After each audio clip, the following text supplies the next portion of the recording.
Bonjour à tous, merci pour cette invitation. Je vais vous parler un petit peu de l'histoire. Bon, alors évidemment, ça ne fonctionne pas comme je pensais. Voilà. Un petit peu l'histoire de ce château. Donc, on est situé déjà dans le canton de Genève, sur la rive gauche du lac Léman, dans la commune de Meignier, exactement. Vous voyez les petits points. J'ai mis la carte du Faucigny de 1337. Si vous vous souvenez de la carte que Laurent D'Agostino a mis hier, ce sera mieux, parce que je me suis un peu lâchée dans les couleurs. Et en fait, j'ai un peu mis trop de jaune et du coup, l'enclave dans laquelle Bâti-Royalbeau se trouve avec la Villeneuve d'Hermans, est rattaché directement au Faucigny, ce qui n'était pas le cas. Donc, ce territoire de Faucigny, comme j'ai dit, on a ces enclaves extrêmement importantes qui donnent un accès au lac Léman. On a le château des Alinges, Hermans et Bellerive aussi, qui sont des ports importants pour le Faucigny, puisqu'ils leur donnent l'accès au lac Léman. Donc, je précise aussi que je suis un petit peu moins à l'aise sur les notions historiques, parce que c'est plutôt Mathieu de la Corbière qui s'est occupé de tout l'aspect historique du château de Royalbeau. J'ai eu la chance de pouvoir discuter encore dernièrement avec lui et de prendre quelques notes. Donc, c'est des points, il y a des détails qu'il m'a donné que je n'avais pas auparavant. Mais je pense que c'est quand même intéressant dans le cadre de ce colloque sur le Faucigny de vous les communiquer. Donc, le Faucigny a accès par ses ports d'Hermans, d'Allinges à Coppet, qui se trouve en face sur le lac Léman, qui donne un accès à la route de Saint-Cergue, donc un village de Saint-Cergue qui se trouve sur le Jura, accès à la Givrine et à Salins-les-Bains. Salins-les-Bains, comme son nom l'indique, un commerce du sel, et cet accès au commerce du sel direct est extrêmement important pour le Faucigny. On a évidemment cette position stratégique, puisque le dauphin du Génois est en guerre depuis le XIIe siècle avec la Savoie, guerre qui se trouve à ce moment-là vers Chambéry pour un conflit de frontières. Le dauphin bénéficie du Faucigny dès 1268 et c'est cette alliance qui va être le déclencheur de la guerre de Cent Ans, cette fameuse guerre des Finno-Savoyardes dont on parle depuis hier. Les prémices en 1270, mais les premiers actes en 1282 et durera jusqu'en 1355. Donc, c'est dans ce contexte que va être construit le château de Royalbeau. Il répond donc à une menace militaire et il est construit au moment d'une trêve, la trêve de 1314. Donc, ces trêves au Moyen-Âge, ce n'est pas du tout pour chercher la paix, mais c'est pour faire des alliances, pour que les belligérants puissent reconstituer leur stock d'armement. On consolide les conquêtes et on recrée les alliances déjà faites auparavant ou on crée des nouvelles. Donc, dans le 7 juillet 1318, on construit le château de Royalbeau et il faut savoir que le 11 juin, un mois avant, Hugues Dauphin et le comte de Genève renouvellent leur alliance. Donc, on est en plein dans cette période de consolidation. En même temps, on construit un peu des châteaux partout, puisque le château d'Hermans est reconstruit en 1318. Aux portes de Genève, on a aussi la construction de la Bâtie-Meillet en 1318, là pour le comte de Genève. Enfin, on a des constructions de bâtiments un petit peu partout. En 1320, le conflit reprend. Et l'alliance précieuse que le Faucigny et le comte de Genève ont avec deux familles qui se trouvent dans l'Ain. La première famille, ce sont les Thouars-et-Villars dans les Dombes, et la deuxième famille, ce sont les Charlon-Harlay, qui sont vicomtes de Besançon. Ces deux familles revêtent une importance absolument primordiale pour la guerre, puisqu'ils peuvent envoyer des mercenaires qui sont très redoutés. Les Bourguignons sont très redoutés et le seront comme les Suisses le seront après. Donc, ce sont des mercenaires qui passent par le col du Jura, qui arrivent à Coppet et qui passent en bateau sur les ports de Bellerive, d'Hermans, des Alinges. Et donc, Royalbeau sert de relais entre Hermans et Genève et constitue un poste de surveillance de la route qui vient de l'arrière-pays et qui va sur Bellerive.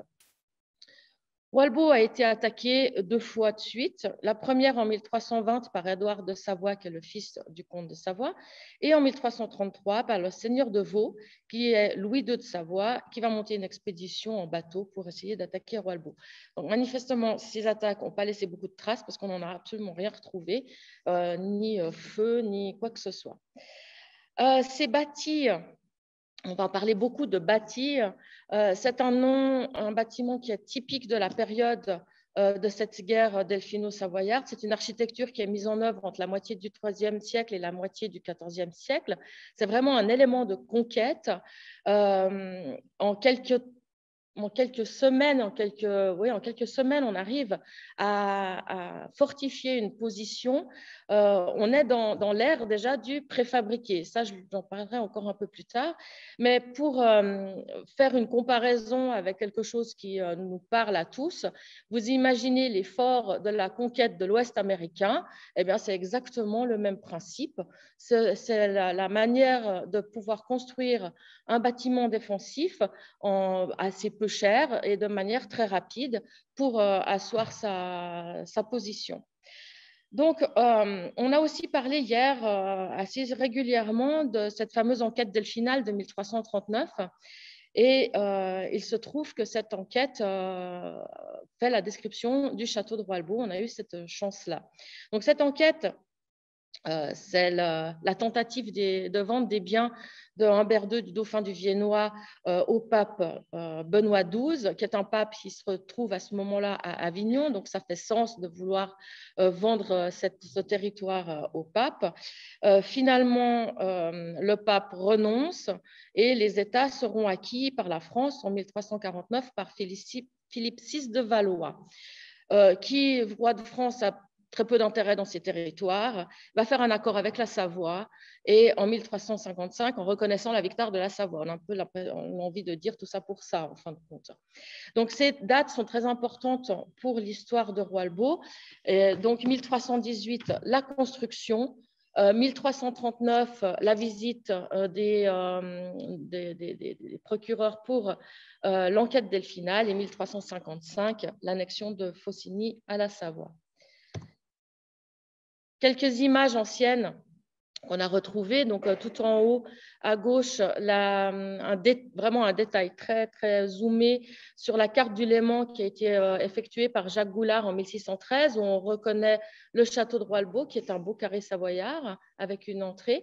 Généralement, les historiens restent prudents sur ces identifications, ces représentations graphiques dans les cartes, puisqu'on a un peu l'impression que c'est toujours un peu la même chose et voir que les villages sont un petit peu agrandis. Mais là, force est de constater que pour Roalbo, on a exactement ce qu'on devait avoir sous les yeux en 1613. Et puis, une gravure en 1785, 1808, on voit que le bâtiment est quand même déjà bien ruiné. Et 1848, la vision un peu romantique des marais autour du château qui servent de patinoire en hiver.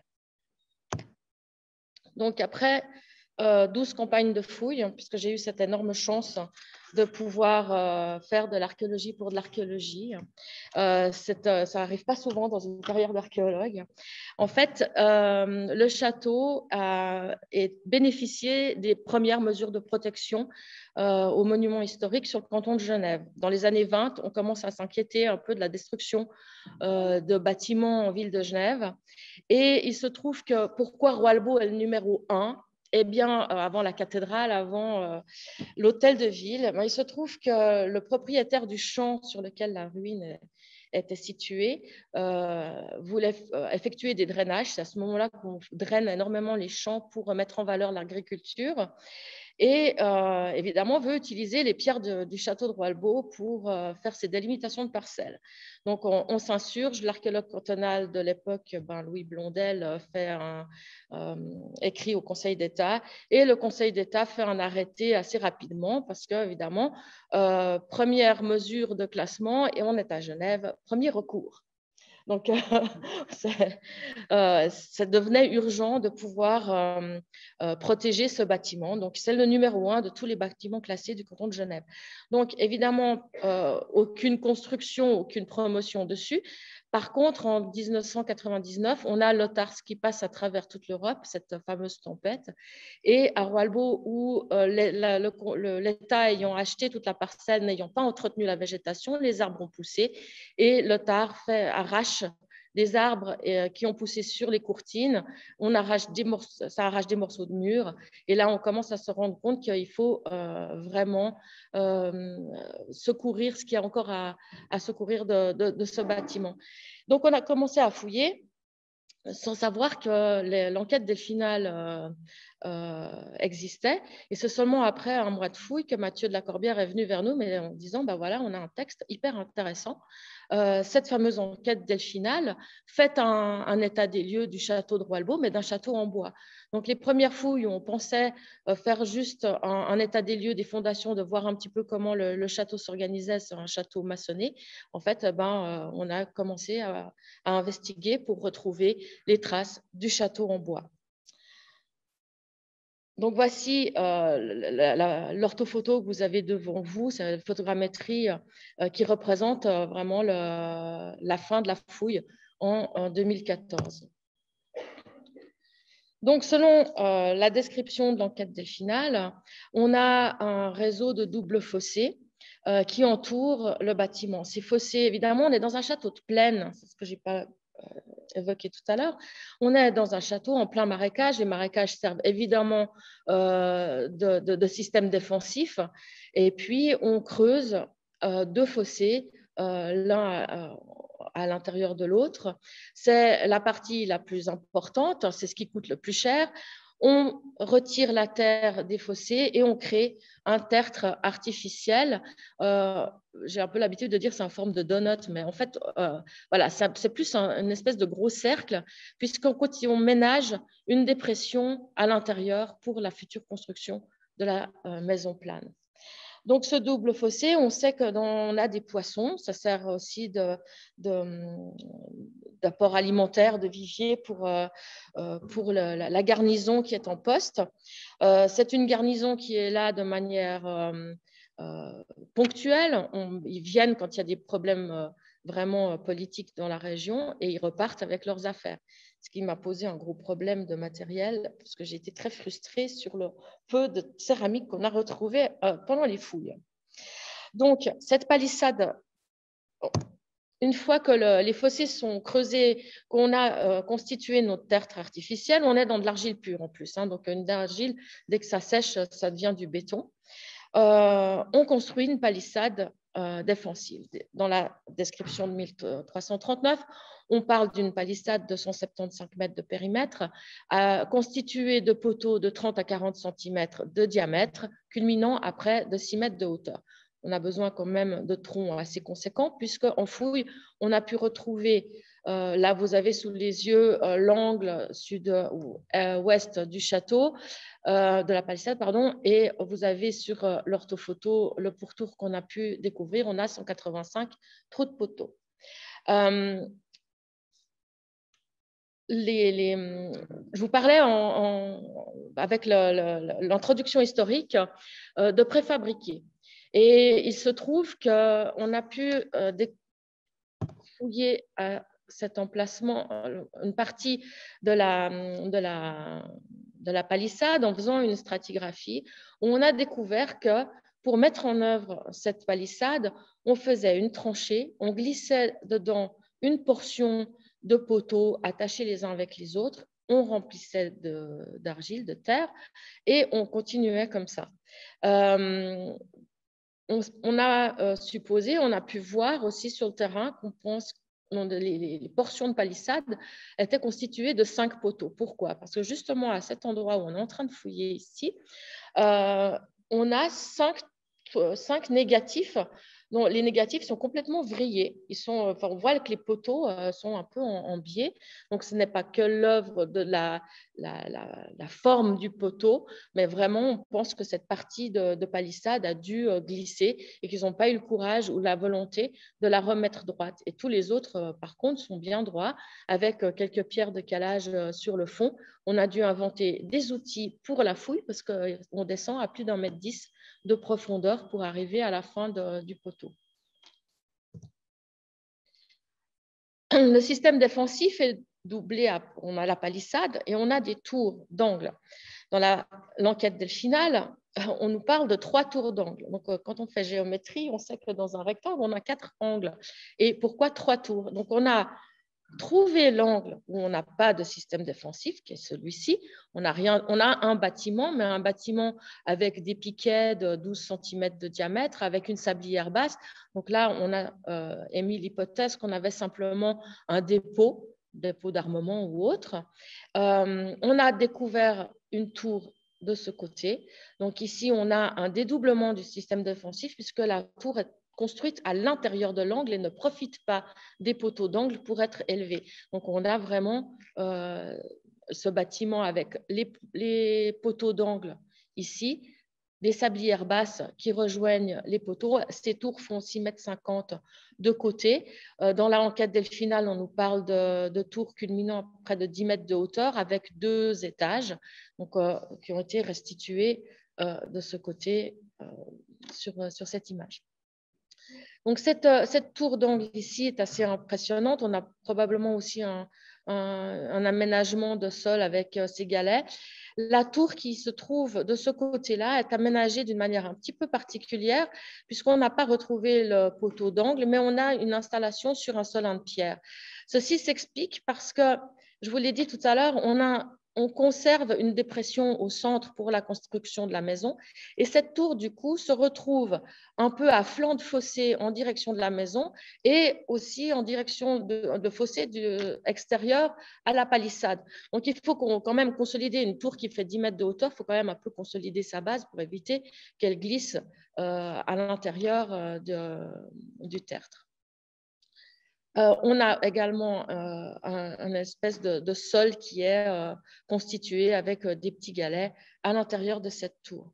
La troisième tour, on n'a pas fouillé complètement, pas par manque de temps, parce que le temps, on l'avait. C'est un peu la volonté de mon ancien directeur Jean Terrier de dire, bon, on garde quand même quelques zones pour les générations futures au cas où quelqu'un aurait envie de venir recreuser et aurait voilà, on a des technologies plus importantes qu'il y a 50, 60 ans. Ben, je pense que dans 50, 60 ans, ça sera aussi le cas. On aura des méthodes d'investigation plus poussées et on pourra peut-être trouver les fondations de cette tour qui se trouvait à cet endroit.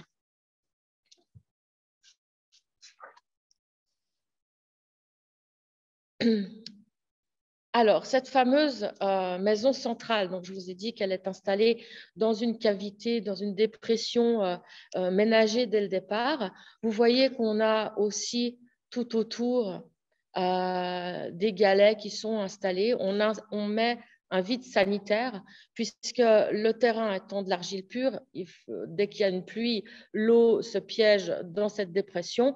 On sait déjà que ce n'est pas terrible de vivre dans un environnement d'eau croupie. Donc, on installe ce vide sanitaire avant de construire la maison avec des drains qui se dirigent sur les fossés extérieurs, qui passent à travers les courtines actuelles, évidemment, mais à travers la palissade pour évacuer l'eau dans les fossés extérieurs. Donc, la Domus, on voit, je vous ai parlé d'un bâtiment en bois, on voit des fondations en pierre, mais ces pierres ne sont pas liées au mortier, elles sont liées avec de l'argile. Et on a eu cette chance de trouver tous les négatifs des poutres qui soutenaient l'étage en bois. Donc, on a des poutres verticales avec des jambes de force installées sur des sablières, j'ai perdu le mot, des carrelets en bois. On a les négatifs, on en a 2 le long de la façade ouest et on en a un sur cette façade avec un bout de jambe de force de ce côté-là. Par contre, ce qui est assez étonnant, c'est qu'on n'a pas le retour de l'autre côté de la façade, on l'a à l'avant. Et comme dans l'enquête delphinale, on parle d'une écurie, alors on a parlé de cellier tout à l'heure, on parle d'un cellier et d'une écurie, d'une étable. eh bien, on a supposé que l'étable était construite en bois à l'avant de cette maison, puisqu'on n'a aucune porte d'entrée, donc on ne voit pas comment on aurait pu faire amener des animaux à l'intérieur. En plus, dans cette dépression, ça ne devait pas être très pratique. Mais on a retrouvé donc, ces jambes de force sur l'avant de la façade de la Domus Plana, avec des poteaux d'installation. On a vraiment un bâtiment en bois qu'on voit ici sur la restitution à l'avant de cette domus. Donc là, dans l'enquête delphinale, on parle d'une domus plana, donc c'est une maison plate à un étage. Dans l'étage, on a une chambre avec une cheminée au-dessus d'un cellier et d'une étable. Donc on a supposé quand même que le cellier, c'était plutôt le cellier et la cave, puisque on a un élément pour lequel on a tourné autour pendant 10 ans, c'est le puits, parce qu'il fallait bien qu'on ait un accès à l'eau. En état de siège, il faut bien pouvoir se désaltérer. Et on n'a jamais pensé que le puits puisse être installé à l'intérieur de la maison. En même temps, c'est assez logique, puisque le fond de la dépression se trouve quand même beaucoup plus proche de la nappe phréatique qui est tout autour, qui alimente évidemment les fossés. Et on avait un accès dans un premier temps par un étage. On devine sur la photo qu'on a quand même une différence. On a fait de parois ici avec un espace d'une préparation d'un sol plutôt fait en galets. Et de l'autre côté, on a que le vide sanitaire qui devait être recouvert d'argile.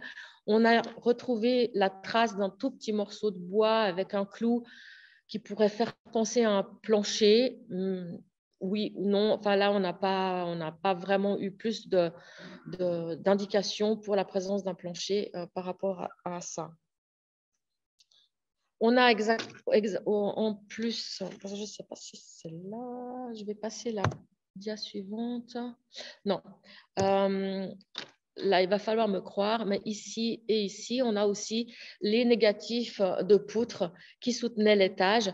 Donc, probablement ici, cette paroi permettait aussi de soutenir le plancher de l'étage. Donc, le puits, en plus, on ne l'a pas retrouvé en entier parce qu'en 1838, la Société d'histoire et d'archéologie de Genève, qui n'est pas encore constituée, qui sera constituée à la suite de ces fouilles, donc les premiers membres décident de venir faire des fouilles à Roalbo parce qu'on pense aussi que c'est le château Burgonde, puisqu'on parle de Quadrovium, donc on a un village à côté qui s'appelle Le Car. Donc ils décident de se dire, ah, Quadrovium, ça doit être à Roalbo, et ils viennent creuser, et ils sont tombés sur le puits sans voir que c'était le puits, et ils sont repartis un peu bredouilles en disant, oui, on a retrouvé quelques débris de peau et 2 carreaux d'arbalète, rien d'intéressant. Merci, ouf, c'est qu'ils n'ont pas été détruire les choses plus loin, puisqu'ils ont quand même détruit toute la margelle du mur. On a retrouvé à l'intérieur les pierres du puits, mais au moins, ils n'ont pas été détruire plus loin les murs de la domus. Un seul bâtiment n'est pas décrit dans l'enquête delphinale, et pourtant quand même assez nécessaire pour la vie dans un château, même château défensif militaire, c'est la cuisine ou l'espace de cuisson, puisqu'en fait, on parle d'un petit bâtiment toujours construit sur le même modèle avec des poteaux aux angles. D'un côté, on a une sablière basse, de l'autre côté, on a un clayonnage, donc un peu du bricolage. On l'a découvert assez vite parce qu'on a une épaisseur de cendres, de charbon qui se succèdent avec des litages d'argile assez réguliers. Donc, on pense qu'on avait à l'avant un four à bois qui servait à cuire les aliments.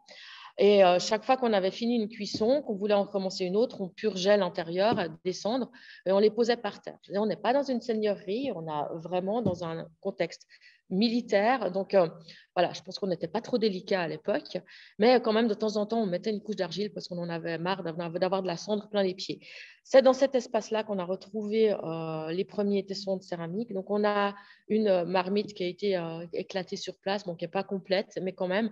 Donc, on peut imaginer qu'une fois en sortant la marmite du feu, on s'est brûlé les doigts et on a laissé tomber la soupe. Donc, cette cuisine, eh bien, évidemment, est installée à l'extérieur de cette maison, pas trop proche non plus de la palissade, pour des raisons évidentes de sécurité, pour éviter de mettre le feu à ces deux bâtiments. Ensuite, on arrive dans une période de transition. Et comme hier, vous avez eu des châteaux qui entraient dans la description de l'enquête delphinale qui était en pierre. Ici, vous avez un château en bois. Et bien, de temps en temps, ces bâtis sont consolidés et on décide de les reconstruire en pierre. Et c'est le cas du château de Royalbeau. On n'a évidemment aucun écrit pour la construction en pierre, mais comme je vous l'ai dit, en 1355, la Savoie gagne cette guerre delphino-savoyarde et annexe tout le territoire du Faucigny. On n'a évidemment plus du tout intérêt à construire un château défensif de ce type-là à cet endroit. Donc, on peut imaginer que la construction maçonnée du château de Royalbeau intervient entre 1340 au plus tôt et 1355. On a là encore un bel exemple de ce qu'on appelle le carré savoyard, donc qui fait aussi appel à un type d'armement encore en cours à cette époque-là, c'est-à-dire l'arbalète, la baliste, alors que plus tard, on a déjà les armes à feu qui arrivent et on n'aurait pas du tout construit un bâtiment défensif de ce type-là. En bas à droite, donc juste pour attirer votre attention, c'est qu'on a retrouvé les traces de chariots qui amenaient les matériaux pour la construction du bâtiment. Et on a encore en fonction très certainement la cuisine, puisqu'on a aussi les traces de cendres qui ressortent d'une couche un peu rosâtre, qui est une couche qui nous a été très, très utile, puisque c'est les déchets de la taille de molasse qui ont été utilisés pour faire les parements du château. Donc, c'est dans cette phase de transition. On continue à utiliser la domus plana comme corps de logis. Par contre, on en a un petit peu assez de cette espèce de fossé qui tourne autour et on décide de le remblayer. Et on le remblaye, mais on n'a pas pensé à faire un accès simplifié au sous-sol de cette maison, qui devient un sous-sol à ce moment-là, et on creuse une tranchée pour l'installation de cet escalier. Donc, à ce moment, on perce la paroi pour accéder à la cave et au puits plus facilement depuis l'extérieur. Et on installe cet escalier en dalle de molasse. Et pour la petite histoire, quand on a fouillé sur la dernière marche, on a retrouvé une clé. Donc, on a la clé de la cave. 10 minutes, OK. Oui. Ah ouais, c'est bon. Donc, voilà l'image de restitution de cette porte qui donne accès à cet escalier. Plus tard, on démolit cette maison parce qu'on construit le corps de logis qui passe de la courtine à la porte. Le corps de logis dont on a retrouvé la fondation, même plus que la fondation, puisqu'on a les pas de porte. Donc là, c'est un petit peu comme pour le pas de porte de Franck. On a des pas de porte en molasse qui sont taillés. On a encore les traces de molasse, donc aussi très peu utilisées. Des parois de séparation, puisqu'on a deux portes, il y a forcément une séparation qui devait être en bois, un étage en bois, et le toit qui supportait le chemin de ronde. Là aussi, pour l'anecdote, devant la porte, on a retrouvé la paire d'éperons. Normalement, on ne retrouve jamais la paire. On trouve un éperon, l'autre, on ne le retrouvera jamais parce qu'il a été perdu. Mais là, on a la paire. On a toujours pensé qu'un chevalier avait posé ses bottes et c'était parti en disant « j'en ai marre, je rends pas mon tablier, mais je rends mes éperons ». Donc, ce corps de logis constitué de ces deux portes avec des pierres sculptées pour les montants, où on a une pierre chanfreinée ici, c'est un peu bancal, donc on pense quand même qu'on a récupéré les montants sur un autre bâtiment. Et la troisième porte, qui est beaucoup plus large, qui fait 1,38 m de large, une porte à deux doubles battants dont on a retrouvé encore les gonds insérés dans les montants en molasse. Et ici, vous n'avez plus que la trace de l'insertion du gond. On pense là, par contre, qu'on a un dépôt, puisque la largeur de la porte correspond un peu à la largeur des roues qu'on a retrouvées dans les traces des roues de char. Donc, on pouvait arriver peut-être en char jusque-là pour déposer du matériel. Dans un second temps, donc après 1355, très probablement, on sait qu'en 1410, en ville de Genève, on oblige les habitants ou les propriétaires d'immeubles de couvrir leurs immeubles avec de la tuile, puisque ça prévient quand même les incendies. Donc, on a ce corps de logis qui est recouvert de tuiles, donc très probablement déjà dans un état où il ne sert plus de château défensif, puisqu'on sait qu'on est, comme dans tous les châteaux de la région, ça a été utilisé comme prison. Donc, voici un peu le matériel, parce que j'ai très peu, 11 tessons à l'année de fouille quand même. Mais voilà, on a aussi une pierrelaire, ce qui est très intéressant pour les datations des pierrelaires. Là, une cruche glacurée typique des productions du XIVe siècle, avec 2 anses, une cruche assez importante pour le transport des liquides, une cruche de table plutôt pour la consommation, et un instrument indispensable dans un environnement castral qui est la trompe d'appel.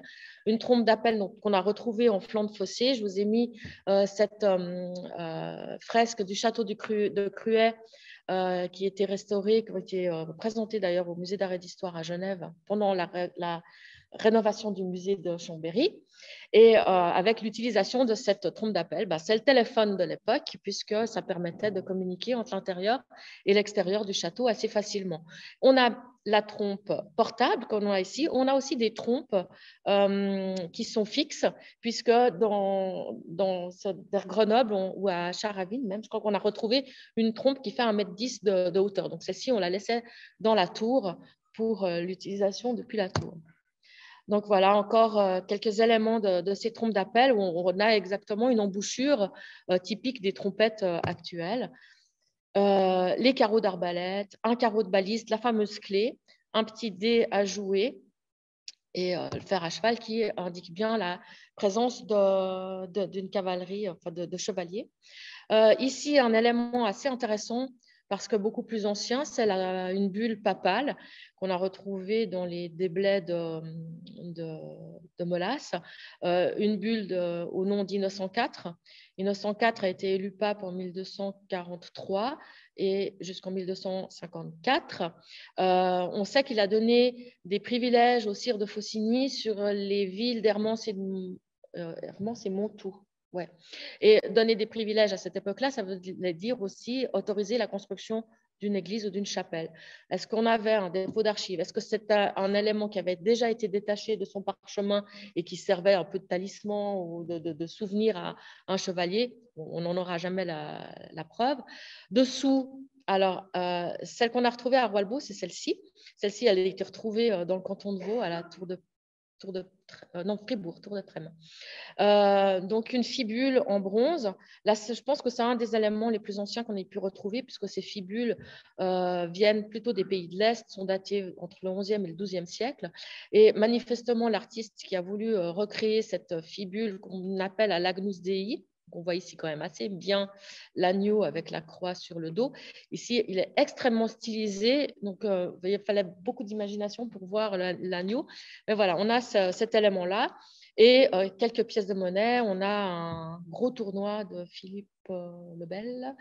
On a aussi évidemment toutes les monnaies qu'on a régulièrement entre l'évêché de Lausanne et tout ça.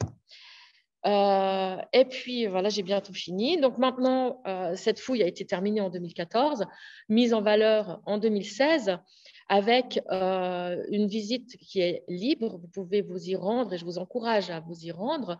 C'est une superbe promenade. On a dû évidemment recouvrir tous les vestiges et comme Franck l'a fait à Saint-Pierre-de-Faucigny, on a recouvert tous les vestiges de sable, puis avec la terre qui a été rejetée de la fouille. Et pour avoir quand même un souvenir de cette fouille, on a créé cette maquette en bronze qui représente le résultat des fouilles. Donc, on a quand même un élément didactique sur place pour montrer l'état de la fouille avec des panneaux explicatifs. Et sur Internet, vous avez un film qui dure un peu moins de 10 minutes qui vous raconte presque mieux que je viens de le faire, l'histoire du château. Donc, c'était vraiment une aventure très, très sympathique de pouvoir effectuer toute la fouille, d'avoir ce texte de 1339, de pouvoir confronter en fait les résultats de fouille avec un texte historique où on s'est rendu compte qu'on avait exactement ce qui était décrit et puis aller jusqu'au site internet. Donc on a vraiment pu faire de A à Z et ça c'est une grande chance qu'on a pu avoir qui ne va pas se répéter de sitôt. Merci de votre attention.